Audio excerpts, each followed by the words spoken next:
निजी स्कूलों द्वारा किताबों और यूनिफॉर्म के नाम पर जो लूट मची है उसे लेकर अभिभावकों में भारी रोष है। रोज इसकी खबर अखबारों की सुर्खियां बन रही है, लेकिन उस पर अभी तक कोई भी एक्शन नहीं हुआ है। कहा यह भी जा रहा है कि बहुत जल्द इस पर कार्रवाई की जाएगी, लेकिन इस मसले पर प्रशासन और शिक्षा विभाग की उदासीनता को देखते हुए यह कहना गलत नहीं होगा कि जब तक कार्रवाई होगी तब तक अभिभावक पूरी तरह से लूट चुके होंगे।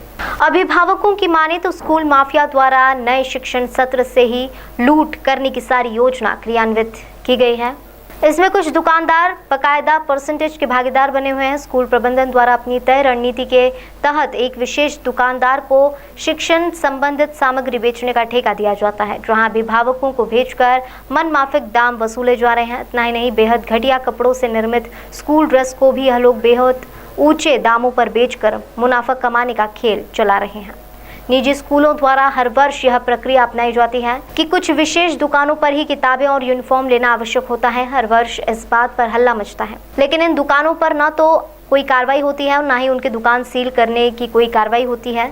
निजी स्कूलों और इन दुकानदारों के बीच जो कमीशन का खेल चलता है वह प्रशासन विभाग को पूरी तरह से मालूम है। बावजूद इसके इन पर कोई कार्रवाई न होना जिला प्रशासन और शिक्षा विभाग की कार्यप्रणाली पर प्रश्न चिन्ह लगाता है। एक बात तो साफ है कि साल भर में महज एक माह के लिए यह खेल खेला जाता है, जिसमें लूट सको तो लूट लो की तर्ज पर होड़ मची रहती है। सभी को पता है कि एक बार खरीदी हो जाने के बाद कोई कुछ नहीं कर पाएगा, रह जाएगी तो सिर्फ कागजी कार्रवाई। लिहाजा अपने तय समय के हिसाब से लूट खसौट को जारी रखा गया है।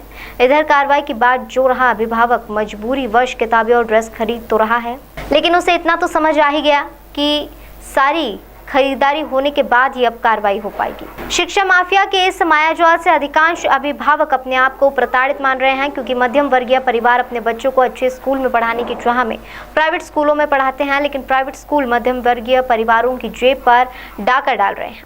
अगर समय से नई शिक्षा नीति लागू हो जाती है तो यह मुसीबत मध्यम वर्गीय परिवार को नहीं झेलनी पड़ेगी, किंतु शिक्षा विभाग के लचर व्यवस्था के चलते नई शिक्षा नीति लागू नहीं हो पाई है और शिक्षा नीति पर अधिकारी वर्ग कुछ भी कहने से बचते नजर आ रहे हैं। अब देखना यह है कि शिक्षा अधिकारी समय से जागते हैं या मध्यम वर्गीय और गरीब परिवारों की जेब पर डाका डालने के बाद जागेंगे।